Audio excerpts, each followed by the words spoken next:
Hello friend, this is Neelam here. Welcome to Parikshapedia. आज हमने CDP के 30 क्वेश्चन लिए हुए हैं, तो आप सब सॉल्व करने की कोशिश करिए। पहला क्वेश्चन आपके सामने। पहला क्वेश्चन है, बच्चे की बुद्धि लब्धि 90 से 110 के मध्य है, वह कौन सी बुद्धि के प्रकार में आएगी? ठीक है, पहला क्वेश्चन फिर से देखिए। बच्चे की बुद्धि लब्धि 90 से 110 के मध्य वह है। ऑप्शंस है आपके सामान्य बुद्धि, प्रखर बुद्धि, उत्कृष्ट बुद्धि, प्रतिभाशाली बुद्धि। तो स्टूडेंट्स, पहले आप ये समझिए, बुद्धि लब्धि परीक्षण सबसे पहले किसने दिया था? अगर बुद्धि लब्धि परीक्षण पूछता है तो सबसे पहले 1905 में विनय साइमन ने बुद्धि लब्धि परीक्षण दिया था। ठीक है, जिसे लैटिन भाषा में, आप जानते हैं इंग्लिश में बुद्धि को क्या बोलते हैं? इंटेलिजेंस बोलते हैं। ठीक है, उसको लैटिन भाषा में इंटेलिजेंसिया बोलते हैं। इंटेलिजेंसिया लैटिन भाषा में बोलते हैं, जिसका मतलब होता है समझना, अंडरस्टैंड इंग्लिश में होता है। ठीक, और जैसे आप ये भी जानते हैं कि पहले आप ये जान लीजिए कि अगर 140 से अधिक बुद्धि है तो वो कौन सी बुद्धि होगी? प्रतिभाशाली, जिसे इंग्लिश में जीनियस बोलते हैं। 120 से लेके 139 तक है तो प्रखर बुद्धि, इंग्लिश में सुपीरियर बोलते हैं। 110 से 119 है तो तीव्र बुद्धि, जिसे अबव बोलते हैं।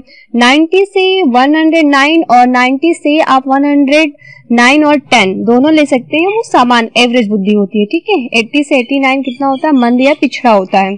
और 70 से 79 कितना हो जाता है? अल्प हो जाता है। 71 से अगर कम है तो कौन सी बुद्धि हो जाएगी? जड़ बुद्धि हो जाएगी। ठीक है, तो ये मैंने आपको कुछ बुद्धि लब्धि के बताए हैं, तो इसमें से आप खुद ही देख लीजिए 90 से 100 के मध्य कौन सा आता है? सामान्य बुद्धि। तो आंसर आपका क्या हो जाएगा? सामान्य बुद्धि। अगला क्वेश्चन देखिए, एक बच्चे की बुद्धि और विकास के अध्ययन की सर्वाधिक अच्छी विधि कौन सी है?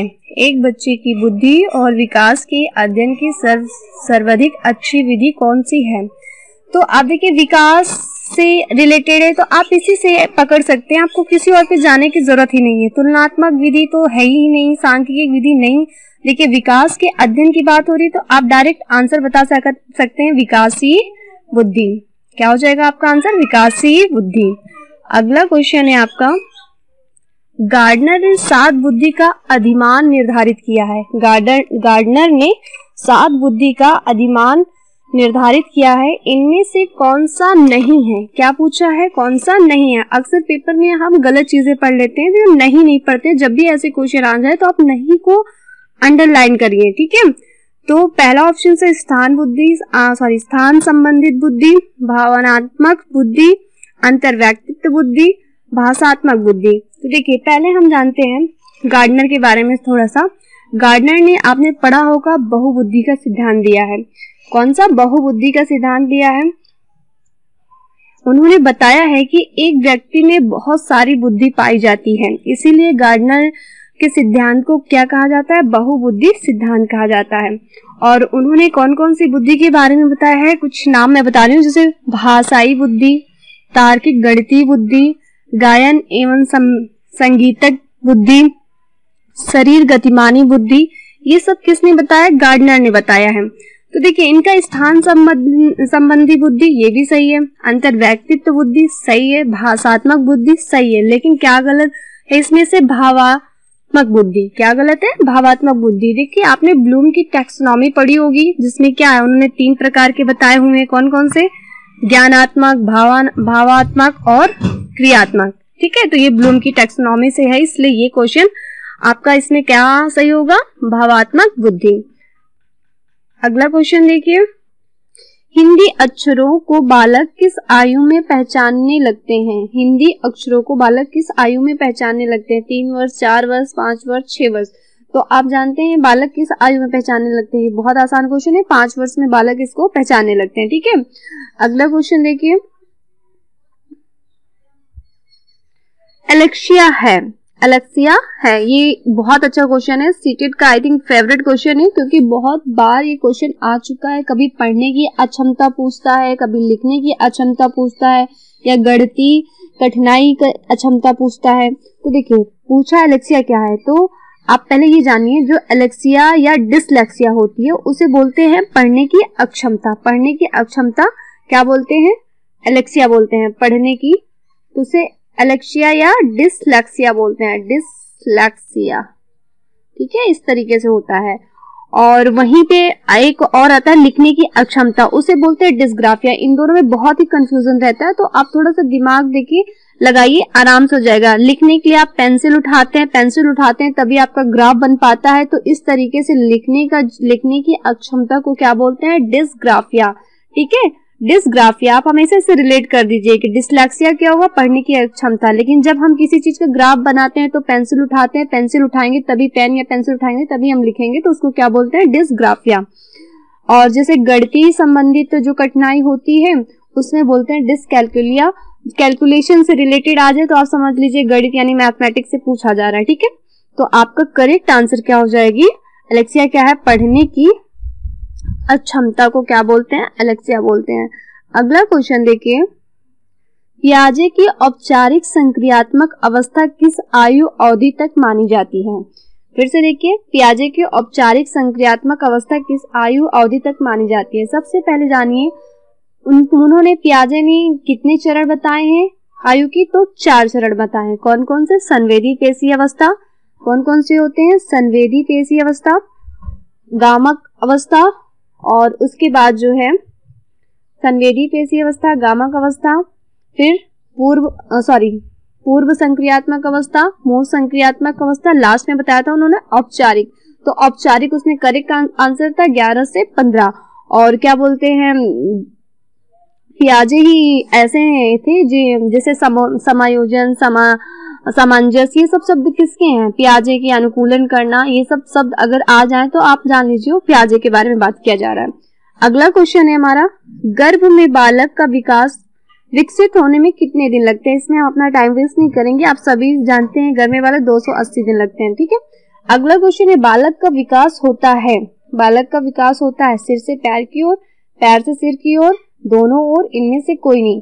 आपने नियम भी पढ़ा होगा विकास का, क्या पढ़ा होगा, सफेलोकाउडल में क्या होता है, बालक का विकास कैसे होता है, सिर से पैर की ओर हमेशा उसका विकास होता है। तो करेक्ट आंसर क्या हो जाएगा, सिर से पैर की ओर। ये क्वेश्चन बार बार ये भी पूछा जाता है कि मतलब क्वेश्चन थोड़ा सा घुमा देता है, एक बालक है जिसका विकास ऐसे हो रहा है, सिर से पैर की ओर हो रहा है और ये कर रहा है, तो मतलब उसे थोड़ा क्वेश्चन लेंथी बना दिया जाता है। फिर एट लास्ट में आप कहीं ना कहीं देखोगे तो ये सब लिखा रहता है, सिर से पैर की ओर की विकास का होना क्या कहलाता है, तो उसमें आंसर लिखा रहेगा सफेलोकाउडल, या कुछ और भी दे देगा, स्कैफोल्डिंग, जेडपीडी। तो आपको आंसर बता देना है कि अगर सिर से पैर की ओर है तो क्या आंसर हो जाएगा, सफेलोकाउडल। तो बालक का विकास कैसे होता है, सिर से पैर की ओर। अगला क्वेश्चन देखते हैं, गर्भधान काल की अवस्था नहीं है। देखिए ये बहुत इंपॉर्टेंट क्वेश्चन है, तो थोड़ा समझने वाला है। पहले तो आंसर आप जान लीजिए, गर्भधान काल की अवस्था कौन सी नहीं है, तो शैशव अवस्था हो जाएगा। क्यों, क्योंकि हमने पढ़ा है जन्म से लेकर 6 वर्ष तक कौन सी अवस्था होती है, शैशव अवस्था, 6 से लेकर 12 तक बाल्यावस्था, फिर उसके बाद किशोरावस्था, ठीक है। अब इसने पूछा गर्भधान यानी जन्म से पहले की अवस्थाएं पूछ रहे हैं, तो भ्रूणावस्था भी होता है, बीजकरण भी होता है, डिम्बी भी होता है, तो क्या नहीं होता, शैशवावस्था। क्यों, क्योंकि ये जन्म से मतलब बच्चे का जन्म जब से हो जाता है तब से लेके होता है शैशवावस्था, ठीक है। अगला क्वेश्चन देखते हैं हम, मानव जीवन की मनोभौतिक एकता कहलाती है। मानव जीवन की मनोभौतिक एकता क्या कहलाती है, मन तथा शरीर का विकास, शरीर तथा हड्डियों का विकास, शरीर तथा हृदय का विकास, आत्मा तथा मांसपेशियों का विकास। मानव जीवन की बात कर रहा है तो बस जाहिर सी बात है मन तथा शरीर का विकास होगा। अगला क्वेश्चन देखते हैं, बालक अपनी माँ को पहचानना प्रारंभ कर देता है। कब से बालक अपनी माँ को पहचानना कर देता है, तो आई थिंक ये सभी जानते हैं कि बालक 3 माह से अपनी माँ को यानी मदर को पहचानना प्रारंभ कर देता है। अगला क्वेश्चन, बालक के जन्म के समय शिशु के मस्तिष्क का भार होता है। ये भी आप सब जानते हो, बहुत इजी है कि 350 ग्राम शिशु के मस्तिष्क का भार होता है। अगला देखते हैं, कल्पना जगत में विचरण होता है। कल्पना जगत की बात कर रहा है। देखिए आप जानते हैं शैशवावस्था में भी बालक कैसा होता है, काल्पनिक, थोड़ा सा कल्पनाओं के बारे में काल्पनिक होता है। जैसे कैसे, अब कोई वस्तु है, वो खिलौना है, खेल रहा है, उसके बाद क्या होता है, उसकी आंखों से वो वस्तु हटा ली जाए तो क्या होगा, जब वो वस्तु उसकी आंखों से ओझल होती है तब भी वो कल्पना करता है, इमेजिन करता रहता है कि हाँ ये वस्तु है, उसका वस्तु स्थायित्व तो बना रहता है। और सेम वैसी तरह किशोरावस्था में भी ये काल्पनिक हो जाता है, थोड़ा सा वो सोचने लगता है मैं ये होता तो ये ऐसा होता तो किशोरावस्था। तो दोनों ही आंसर आपके क्या हो जाएंगे, किशोरावस्था और किशोरावस्था। ठीक है, अगला क्वेश्चन होता है बालक मुख्य अंगों की पहचान कर लेता है। बालक मुख्य अंगों की पहचान कब से करने लगता है, 5 वर्ष से करने लगता है। ठीक है, अगला क्वेश्चन, छोटे छोटे वाक्यों को बोलना तथा 3 पहियों की साइकिल चलाना यह कार्य किस अवस्था में होता है। आपने देखा होगा कि ये कार्य कब होता है, बाल्यावस्था में 6 से 12, ये तो उसके पहले ही बच्चा कर लेता है। ठीक है, 6 वर्ष के पहले ही बच्चा करने लगता है, इसका मतलब क्या हो जाएगा, शैशव अवस्था। क्वेश्चन नंबर 18 देखिए, निम्न में से किस घटना की ओर बालक सर्वप्रथम आकर्षित होना प्रारंभ करता है। तो बहुत आसान है, माँ, ध्वनि, भोजन, प्रकाश। आप जानते हैं कि बालक क्या करता है, प्रकाश की ओर सर्वप्रथम आकर्षित होना प्रारंभ करता है। ठीक है, तो करेक्ट आंसर क्या हो जाएगा, प्रकाश। अगला देखिए, बालक की जिज्ञासा को किया जाना चाहिए। अब देखिए, बालक की जिज्ञासा है तो उसे क्या करोगे, शांत करोगे या उत्तेजित करोगे या सक्रिय करोगे या दमन करोगे। अब सबने पढ़ा है कि अगर उसकी जिज्ञासा है तो उसी वक्त उसकी जिज्ञासा को शांत करना है, ना कि उसे और उत्तेजित करना है, ना कि उसे सक्रिय करना है। उसकी जिज्ञासा को क्या करना है, शांत करना है। तो करेक्ट आंसर विल बी शांत। And the next question is 28, किशोरा अवस्था में सामाजिक विकास पर जिसका प्रभाव नहीं पड़ता है वह निम्न में से कौन सी है।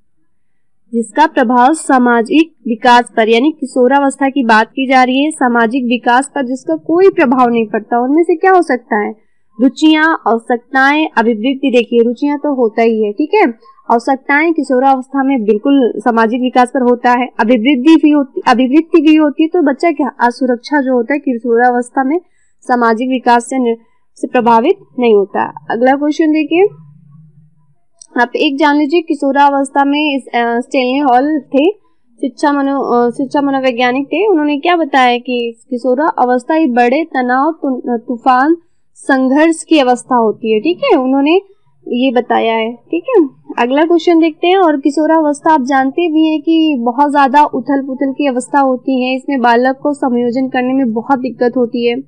किशोरावस्था में चरित्र निर्माण से जो अवस्था संबंधित है वह निम्न में से है, बताइए कौन सी है। परंपराओं की धारणा करने की अवस्था, आधारहीन आत्मचेतनावस्था, आधार युक्त चेतनावस्था, स्वकेंद्रित अवस्था। तो करेक्ट आंसर हो जाएगा आधारहीन आत्मचेतना अवस्था।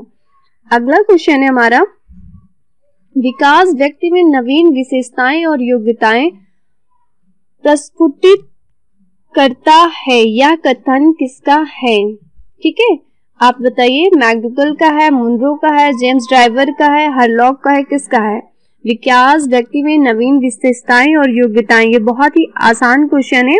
और थोड़ा सा मैकडूगल के बारे में देख लीजिए, आपने इनकी 14 मूल प्रवृत्तियों का सिद्धांत किसने दिया, वो मैकडूगल ने दिया है, आपने पढ़ा भी है। ठीक है, उसी तरह हरलॉक का भी है क्वेश्चन, मुनरो का भी है। तो करेक्ट आंसर आपका क्या हो जाएगा, हरलॉक। नवीन विशेषताएं और योग्यताएं की बात की जाए तो किसने दिया है, हरलॉक ने। अगला क्वेश्चन है, किशोरावस्था एक नया जन्म है, इसमें उच्चतर और श्रेष्ठतर मानव विशेषताओं का जन्म होता है, कथन किसका है। देखिए, किशोरावस्था एक नया जन्म है, अधिकतर किशोरावस्था की बात अगर किया जा रहा है उच्चतर और श्रेष्ठतर, तो आप अभी मैंने एक एग्जाम्पल बताया था किसका, स्टेनली हॉल का, तो ये कथन भी उन्हीं का है, किनका, स्टेनली हॉल का। अगला क्वेश्चन देखते हैं, क्वेश्चन नंबर 24, किशोरा अवस्था आदर्शों की अवस्था है, सिद्धांतों के निर्माण की अवस्था है, साथ ही जीवन का सामान्य समायोजन है या परिभाषा देने वाले हैं। फिर से क्वेश्चन देखिए, किशोरा अवस्था आदर्शों की अवस्था है, सिद्धांतों के निर्माण की अवस्था है, साथ ही जीवन का सामान्य समायोजन है या परिभाषा देने वाले हैं। देखिए, आपको करना कुछ नहीं होता, ऐसे में आप शब्द पकड़िए, यहाँ किसका शब्द बोला जा रहा है। समायोजन में आपको जब से पढ़ा रही हूँ बार बार आपको रिपीट करा रही हूँ, सामंजस्य, समायोजन, अनुकूलन, ये सब किसके शब्द है, जीन पियाजे के हैं। तो correct answer will be Jean पियाजे। नेक्स्ट क्वेश्चन नंबर 5, मानसिक विकास का संबंध नहीं है। मानसिक विकास का संबंध किससे नहीं है, शिक्षार्थियों को वजन एवं ऊंचाई, तर्क एवं निर्णय, स्मृति का विकास, अवबोध की क्षमता। आप खुद ही देख सकते हैं क्या है इसमें करेक्ट आंसर, बताने की मुझे जरूरत भी नहीं है। वजन एवं ऊंचाई से मानसिक विकास का कोई लेना देना नहीं है। बाकी स्मृति बिल्कुल है, तर्क एवं निर्णय बिल्कुल है, अवबोध की क्षमता ये भी है। नेक्स्ट क्वेश्चन 26 मनुष्य के शरीर में हड्डियों की संख्या कम से कम होती है। देखिए आप इस क्वेश्चन में थोड़ा सा कंफ्यूज हो सकते हैं, कंफ्यूज नहीं होइएगा। शैशवावस्था में बच्चों की हड्डियां कम नहीं होती हैं, आप जानते हैं, ना ही बाल्यावस्था में। तो सबसे कम हड्डियां किस अवस्था में होती है? प्रौढ़ा अवस्था में। अगला क्वेश्चन 27 किशोरावस्था की प्रमुख समस्या है वजन बढ़ाने की, शिक्षा की, समायोजन की, अच्छे परीक्षा परिणाम देने की। इसमें क्या आंसर हो जाएगा? समायोजन। ठीक है, किशोरावस्था की प्रमुख समस्या क्या है? समायोजन। अगला क्वेश्चन है 28 किशोरावस्था अभी मैंने आपको बताया बड़े संघर्ष, तूफान और विरोध की अवस्था है, और इसमें एक चीज नहीं ऐड है, संघर्ष, तूफान और तनाव। ठीक है, ये भी होता है, संघर्ष, तूफान, तनाव और विरोध की अवस्था है। ये किसने कहा है? ये स्टैनली हॉल ने कहा है। ठीक है, तो करेक्ट आंसर हो जाएगा स्टैनली हॉल। अगला क्वेश्चन देखते हैं। जीन पियाजे के अनुसार संज्ञानात्मक विकास की अवस्थाएं हैं। जीन पियाजे के अनुसार संज्ञानात्मक विकास की अवस्थाएं हैं कितनी? 4 उन्होंने अवस्थाएं बताई हैं। कौन कौन सी है? संवेदी पेशी अवस्था, पूर्व संक्रियात्मक अवस्था, फिर मूर्त संक्रियात्मक अवस्था एंड औपचारिक संक्रियात्मक अवस्था। तो इनकी अवस्थाएं क्या होती है? 0 से 2 होती है जिसे संवेदी पेशी गामक अवस्था बोलते हैं, 2 से 4 होती है जिसे पूर्व संक्रियात्मक बोलते हैं, फिर 4 से 7 होती है जिसे मूर्त संक्रियात्मक बोलते हैं, फिर 7 से 11 होती है जिसे औपचारिक संक्रियात्मक अवस्था बोलते हैं। अगला क्वेश्चन देखिए, लास्ट है हमारे सेशन का। मानसिक विकास को प्रभावित करने वाला कारक नहीं है परिवार का वातावरण, धार्मिक वातावरण, परिवार की सामाजिक स्थिति, परिवार की आर्थिक स्थिति। देखिए ऐसी कौन सी चीज है जो मानसिक विकास को प्रभावित नहीं करता है? ऐसा कौन सा कारक है जिससे मतलब मानसिक तनाव ना हो, मतलब कोई इफेक्ट ही ना पड़े? तो परिवार का वातावरण बिल्कुल इससे बहुत इफेक्ट पड़ता है।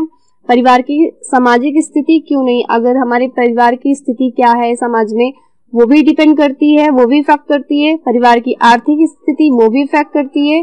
तो इसमें से क्या है? धार्मिक वातावरण जो हमारे मानसिक विकास को प्रभावित नहीं करती है। तो करेक्ट आंसर क्या हो जाएगा? धार्मिक वातावरण। So students, please like and comment and also share this video.